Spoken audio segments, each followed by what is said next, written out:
তো hello guys, welcome to my channel. তো আজকে একটা নতুন ব্লগে তোমাদের স্বাগত। তো দেখুন বিছানা গোছানো শুরু করে দিয়েছি, কারণ এখন তাড়াতাড়ি সকালবেলা শীতকালে বিছানাটা গুছিয়ে তারপর চা ফা খাবো। তো বিছানাটা গুছিয়ে নিলাম, আর লেপটা মা বললো ছাদে দিয়ে আসতে, তো লেপ নিয়ে চলে এলাম ছাদেতে। আর মা ছাদে গুঁড়ি মিলছিল, সামনে শীতকাল আর পৌষ পার্বণ আসছে সামনে, তো সেই জন্য মা গুঁড়ি তৈরি করেছে, সেটাই রোদে দিচ্ছে মা। ভালো জায়গাতে রেখেছি।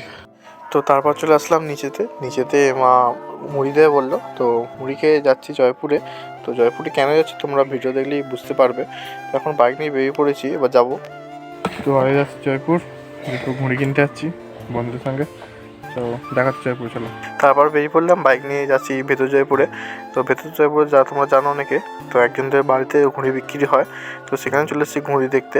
আর এখন ঘুড়ির দাম বেশ ভালোই বেড়েছে, এগুলো 10 টাকা আর 12 টাকা করে, আর ওপরে ঘুড়িগুলো হচ্ছে 6 টাকা করে পিস। তো তারপর ঘুড়ি বেঁচে চলে আসছি ঘুড়ি ওড়াতে ছাদে। তো বাড়ি চলে এসেছিলাম, তো দেখতে পাচ্ছি দূরে অনেক ঘুড়ি উঠছে, আর আমরা এখানে ঘুড়ি ওড়াচ্ছি।